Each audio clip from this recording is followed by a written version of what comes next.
Solo sailing from the Isle of Sheppey to Ramsgate. Come on then. So I have had 6.5 hours sleep. It was very nice, about 20 knots, over 20 knots through the night, but I trust the anchor, so that's all right. And I have had my breakfast this morning. I've been on video call to Rossella and Emma while I did that, so that was lovely. Got my little Emma fix and Rossella fix, of course. And now it's time to get going. So it should take about 7 hours according to my passage plan. And we've got the wind in a favourable direction. And I'm going to be fighting the tide just initially, and then the majority of the time I'll have a tide in my favour. So fingers crossed, let's see how we get on.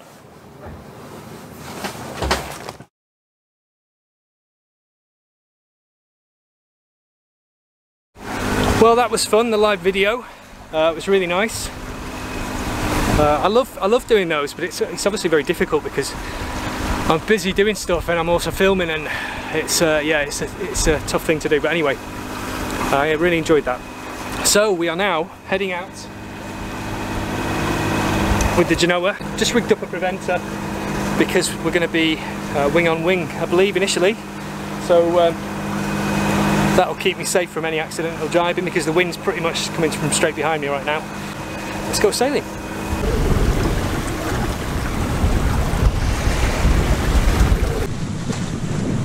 We're doing 6 to 6.5 knots with the Genoa, so there's no need for the mainsail at the minute. And this is lovely.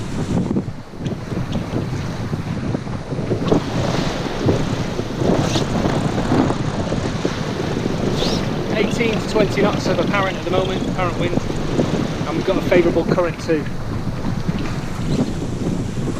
Really enjoying this.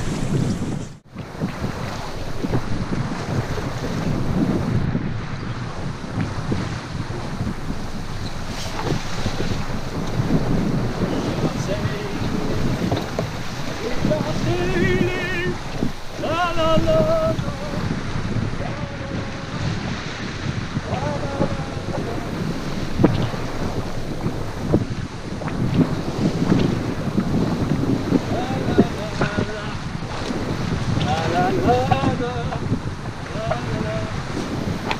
I bet some of you thought this was never going to happen. All this boat work, fixing this, fixing that, upgrading this, upgrading that. Well, we're sailing.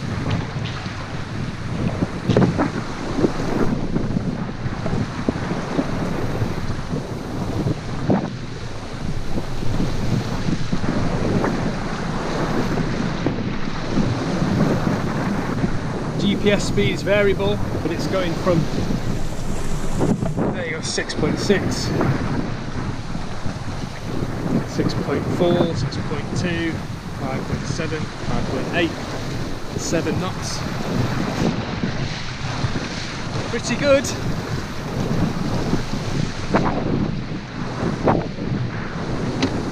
Do you like my cling film, by the way? That's my patented waterproofing idea for a Android tablet. Cling film. I will get a proper case, I just haven't got one yet.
Well, this is just lovely at the moment.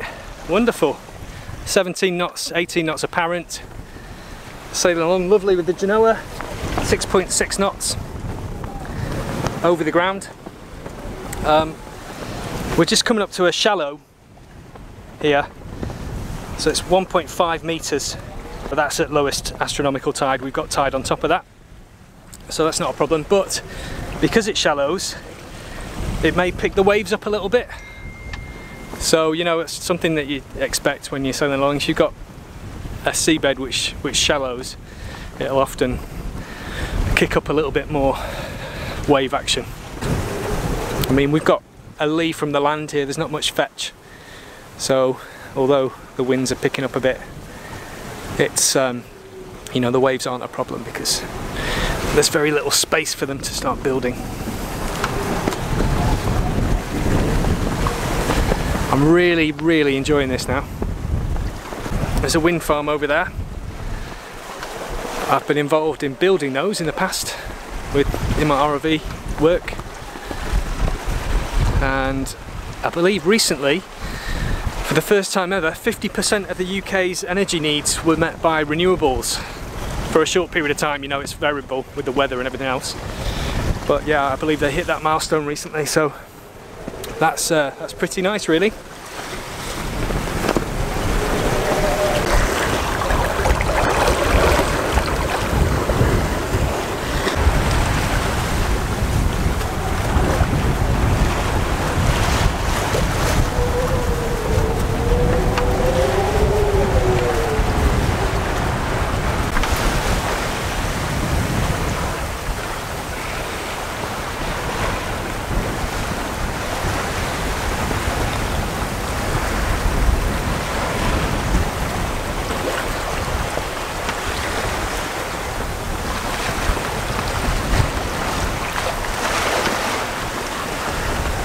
Here we go then, when people wish each other fair winds and following seas. We've said that many times ourselves. Well, here we are. I've got fair winds and following seas. Can't ask for more than that, can I?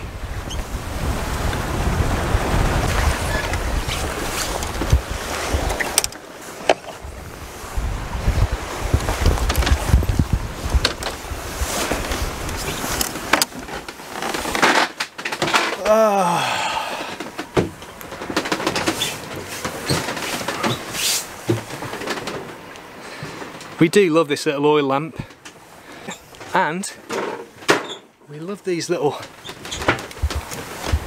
port lights that we've got down here. They're very cool, and some other people would be sailing this boat with these under the water right now. You know, and that's fine, I absolutely respect that, but I'm just taking things easy. There's our new VHF with AIS on it. Really useful.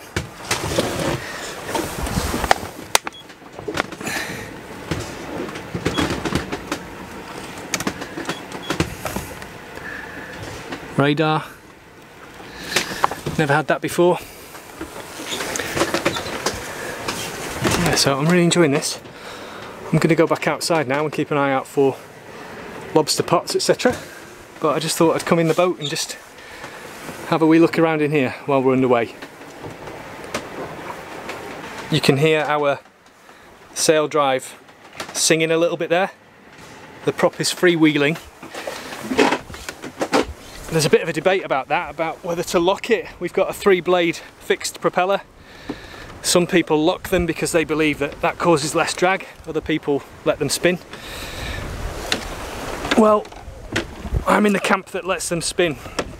I once read a magazine article which did some testing with a fixed 3-blade prop being hung off the back of a little boat, and they towed it around and measured the forces acting upon it, and when they locked it up it created the same drag, almost the same drag as a 10-inch bucket, whereas when they let it freewheel and spin it created a lot less drag. Hence we let ours spin.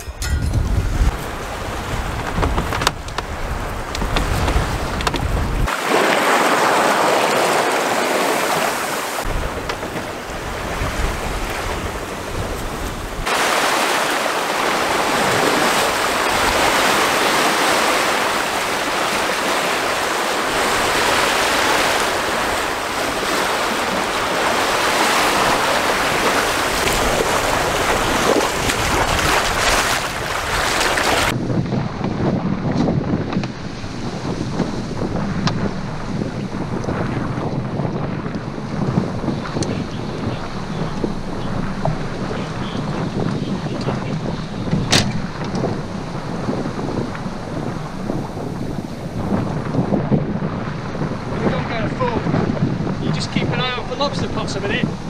Cheers.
Cuisine. This is pasta with olive oil and salt.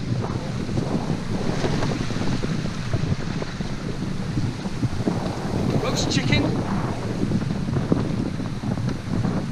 Voila!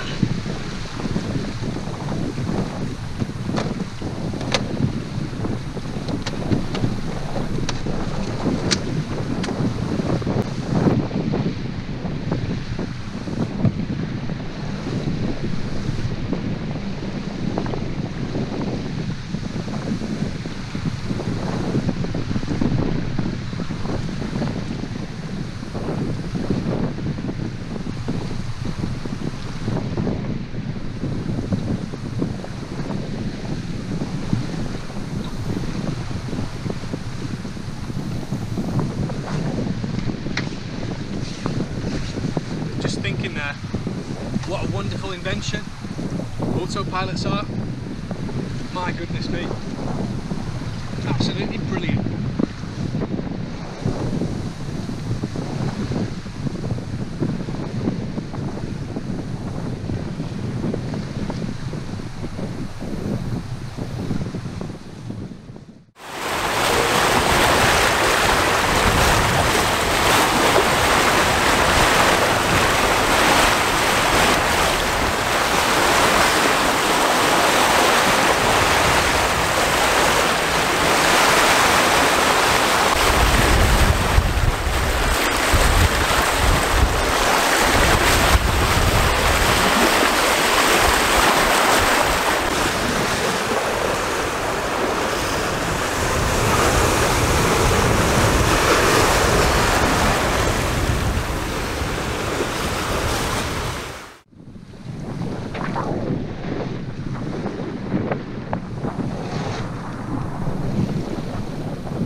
Where I am now is a channel, and just over to my port there's actually no real indication of it. You know, if you were just looking out for this with your eyes, it's almost impossible to see even now during the day.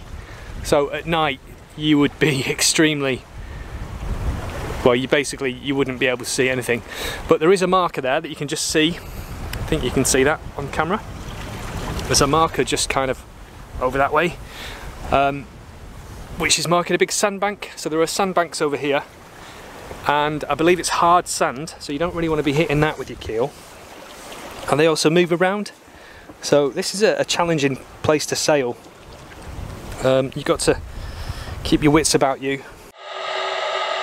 Fair warning, Thursday the 10th of October, 0941 GMT. Thames, Dover.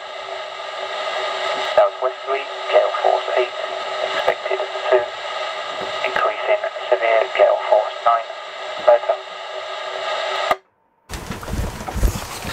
Well, you heard the man. It's going to get windy. Local navigation and safety warning. So there's a force 8 forecast for North Foreland, which is here.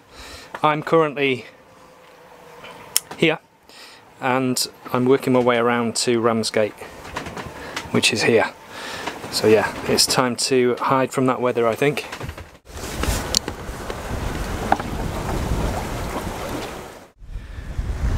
Well, I'm trying just a little bit of mainsail, and it's really relaxing. I've put the Genoa away. The mainsail, you know, it's kind of nice because the centre of effort is nice and low down. You can have as much or as little as you like. And yeah, we've got 14 knots of apparent, more or less, at the moment. And I'm just cruising along in a very relaxed manner. Yeah, approximately 4.6 knots at the moment. Very relaxed. And just over there, I don't know if you can see it, but just over there there's like a harbour wall, just kind of this bit here. That's Margate, and there's a harbour there. And on a high tide, you've got about 3 meters of water when you go in there. But then on a low tide, it dries to 3.1 meters. So I mean, you know, people go there with bilge keelers and stuff, and I believe it's a sandy bottom in there, so it's not like the mud where you can sit a fin keeler in there. I suppose you could tie up alongside the wall if you've got an adventurous spirit, but I don't think many people do that. So yeah, this is just absolutely glorious, and I'm just really happy to be going nice and easy. I'm not in a rush actually, because the current over there at North Foreland, it's not in my favour at the moment, so I don't want to be getting there and fighting the current. I might as well hang back a little bit, and then hopefully I won't be fighting it too much. I think I will be to a certain extent, but I want to try and reduce that as much as possible. We've got some ships on the horizon over there going in towards London. The River Thames is that away, so that's a busy shipping lane. Lots of wind farms. I don't know if you can see it, but there's a big wind farm over there. And yeah, there are lots of seaside towns over there to gaze at on the way past. So I'm really enjoying this. Okay, well, I'm glad to have such a small amount of mainsail out. It's 12 knots now apparent, and just literally about 5 minutes ago it was 23 knots apparent.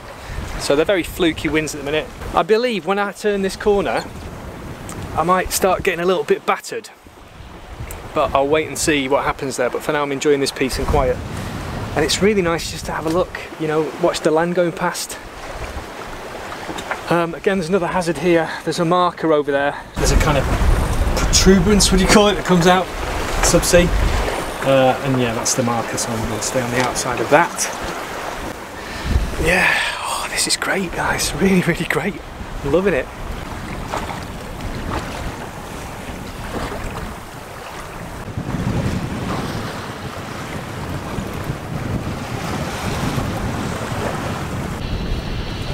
Energy Challenger, Dover Coast Guard, roger sir. And at this time, is it okay to take the cargo details and persons on board the vessel, over?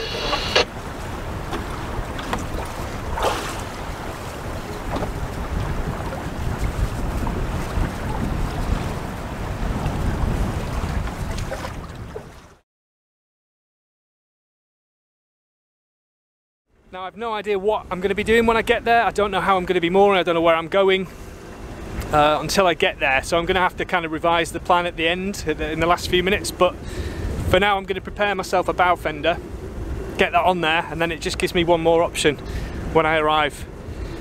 It's you know, 22 knots now. It's an increase in forecast.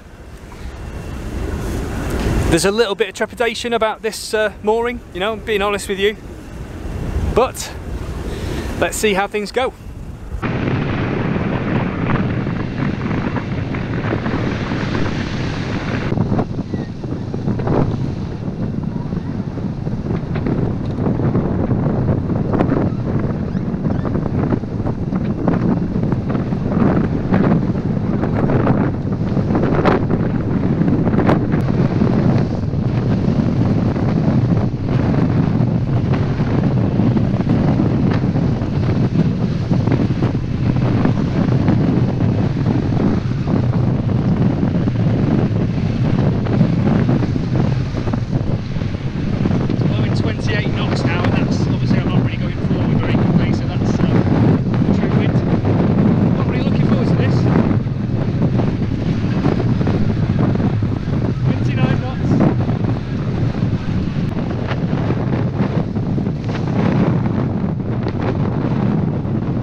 To enter the port. Yeah, you're right, I should have done this before, shouldn't I?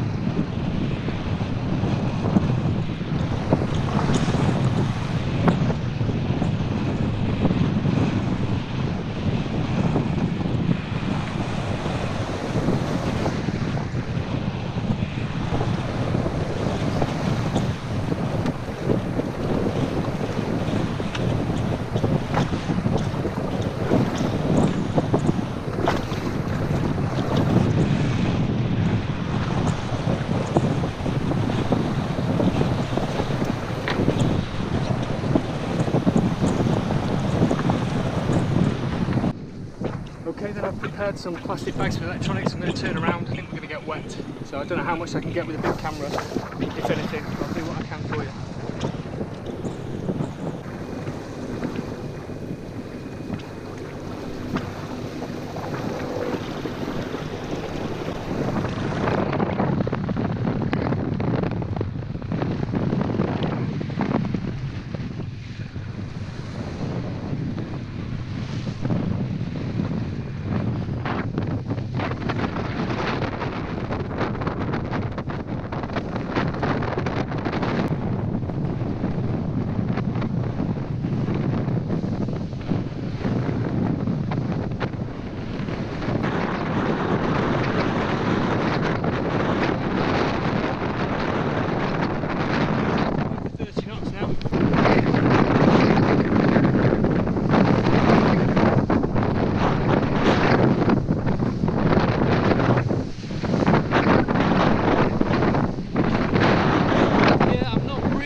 Manoeuvring, to be fair.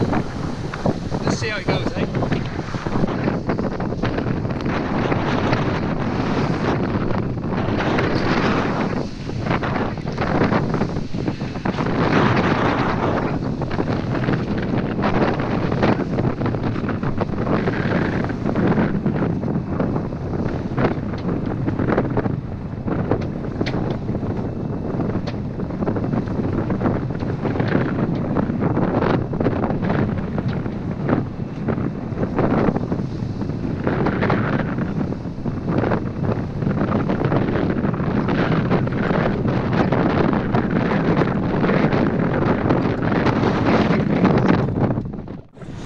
I had to turn around again because I didn't have the time to do all the lines, so I've now got a line on at the stern here. I've only got one on this side,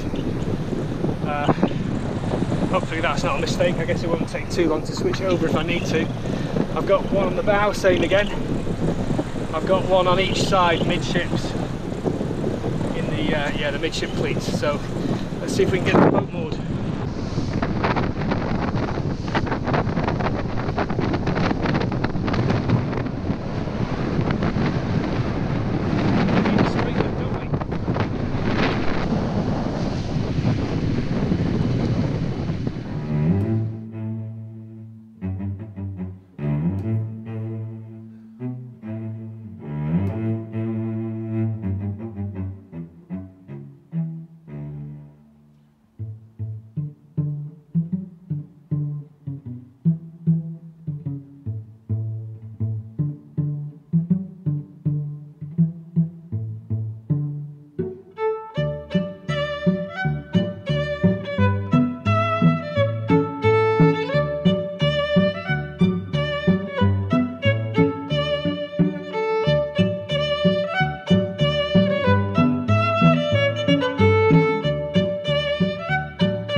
Well, I made a mess of that. I mean, I got there in the end, but the wind was blowing me off, and it really wasn't easy. I kept missing the, well, you probably saw on the video there, but I kept missing the lasso in the cleat.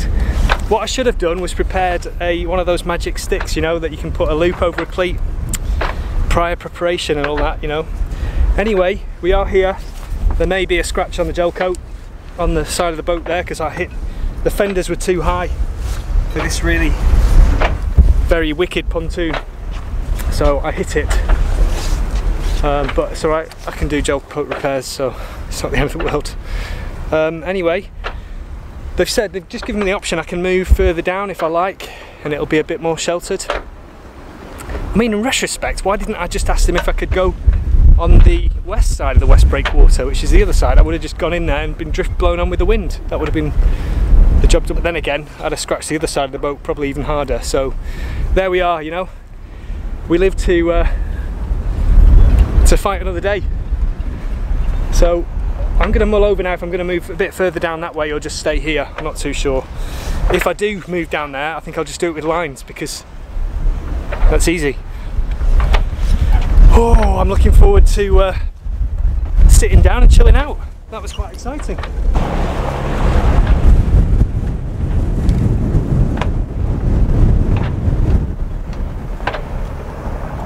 I wonder how many people saw that and laughed at me. Do you know the funny thing is, the other day, I didn't get it on camera and there was nobody there to see it. I did something called spronging off. Not springing off, spronging off, which is where you put a line on the furthest away cleat and you use it. Basically, I was pinned against a pontoon and I put this line on this far cleat, held it on a winch. It was the exact opposite of what I've just did then. Held it on a winch and the tide was pinning me against the pontoon with the wind as well, and I just went ahead. You steer all the way to port in this case. I steered all the way around and you keep the wheel there, and then you basically, the boat pivots out and it went right out through the tide and I was away. I let it go at the right time, it came in. I looked like some kind of genius, honestly, but there was nobody there to see it. Whereas when there are lots of people here to see this, you make a complete and utter pig's ear of it and you look like a right idiot. But there we are, such is the way of the world. So I'm going to put the camera away, sort my life out, maybe get a brew on the go. I've got no idea if this comes across on camera, but I've never experienced anything like this. I've just spent literally about 2 hours doing the mooring lines. That was after my faff of moving the boat down the pontoon.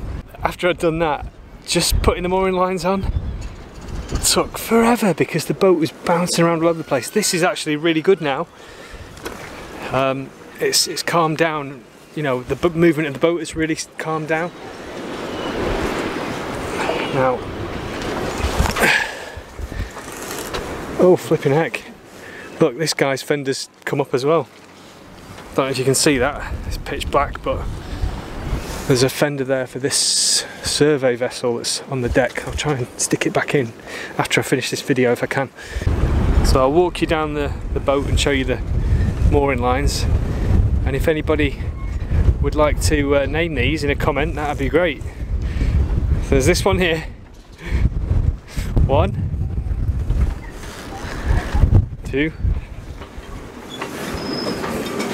3, 4, 5,